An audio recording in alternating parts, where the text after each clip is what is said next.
desires like to a step-day or a dowager, long withering out a young man's revenue. 4 days will quickly steep themselves into nights. 4 nights will quickly dream away the time.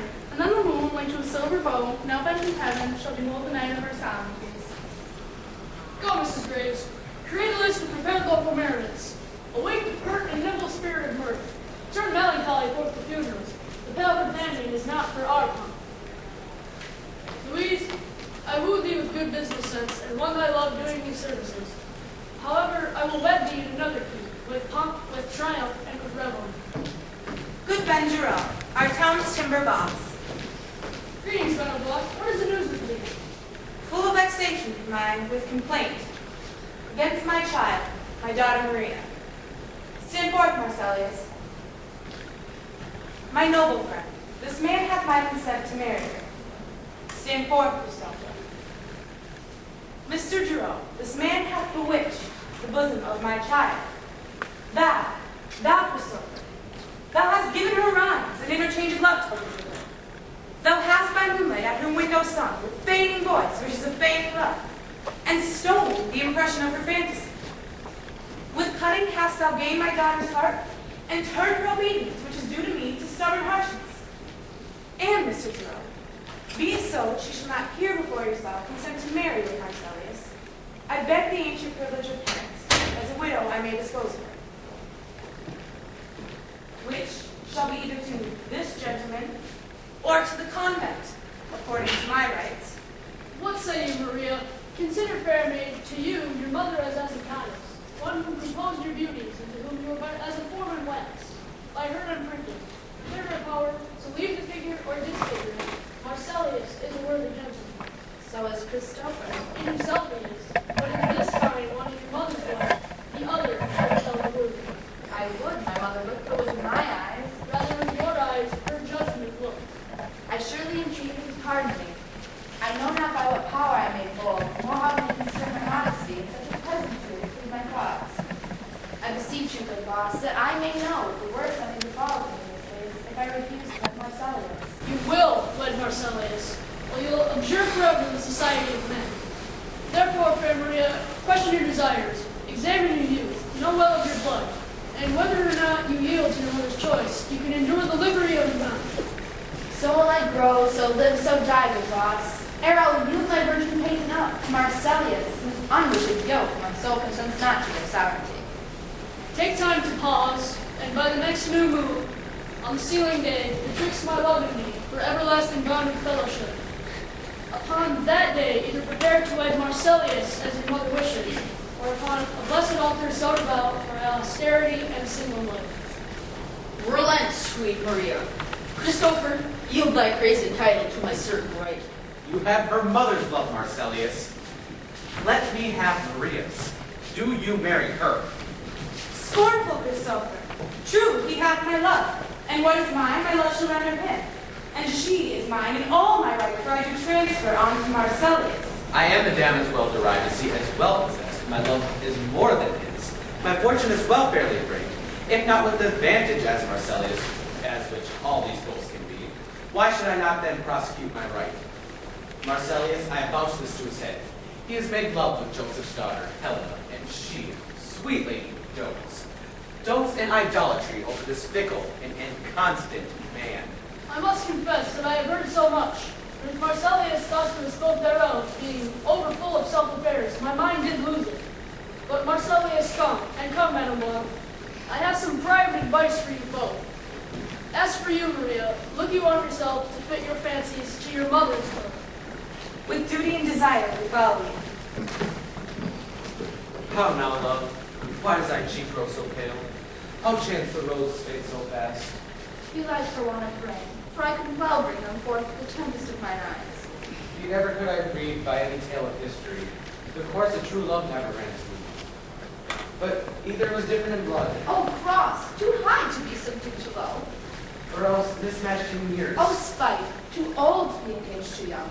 or else it stood upon the choice of friends. Oh, pain, to choose love by another's eyes. But if there were sympathy in a choice, war, death, and sickness did lay siege to it, making it momentary as a sound, swift as a shadow, short as any dream, brief as the lightning in the darkened night, that ere man hath the power to say, Behold, the darkness do devour them, and so bright things come to confusion. If, then, true lovers have been ever crossed, it stands as needed in destiny. So let us teach our child patience, because it is a customary cross, as due to love, thoughts, dreams and sighs, wishes and fears, glory, fancies, follies. A good persuasion. Therefore, hear me, Maria. I have a widow aunt, a dowager of great revenue, and she hath no child.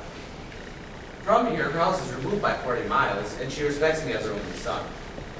If thou lovest me, sneak from thy mother's house tomorrow, and meet me in the wood, a league without a town, where I did meet thee once with Helen.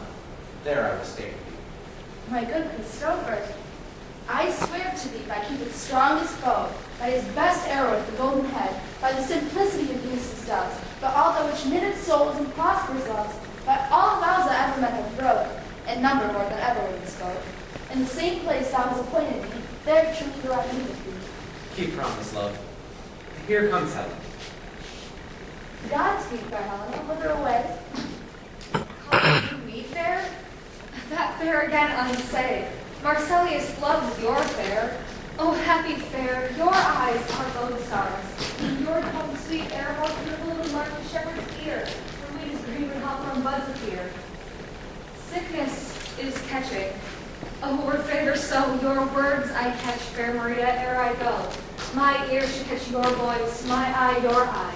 My tongue should catch your tongue's sweet melody. Oh, were the world mine, Marsilius being baited. The rest I give to be you translated. Oh, teach me how you look, and with what art you sway the motion of Marsilius' heart. I frown upon him, yet he lets me still.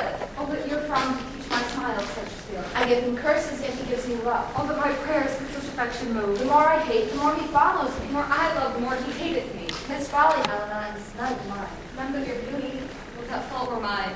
Take comfort, even more I shall see my face. Christopher and myself will fly this place. For the time I did Christopher see, seemed Manistique like paradise to me. Oh, then what graces in my love do dwell, he hath turned heaven into hell. Helen, to your minds unfold.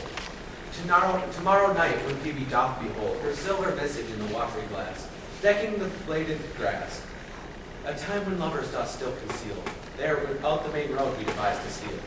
And in the wood, where often you and I upon faint trillion beds we long to lie, emptying our minds of our counsel sweets, here Christopher and myself will meet, and thenceforth from this place turn away our eyes, to seek new friends and strange companions. Farewell, sweet playfellow, pray thou for us, and good luck grant to thy Marsilius. Keep word, Christopher, we shall starve our sights of lovers' food tomorrow's deep midnight. I will, Maria. Helen, adieu. As you unto him, Marsilius shall dote upon you. So happy some or other some can be. Through this town I am not as fair as she. But what of that? Marsilius thinks not so. He will not know what all but he do know. And as he errs, doting on Maria's eyes, so I, admiring of his qualities. Things base and vile, holding no quantity, love can transpose to form and dignity. Love looks not with the eyes, but with the mind, and therefore is beneath Cupid painted blind. For ere Marsilius looked on Maria's eye, he hailed down oaths that he was only mine. And when this hail so heat from Maria fell, so he dissolved, and showers of oaths did melt.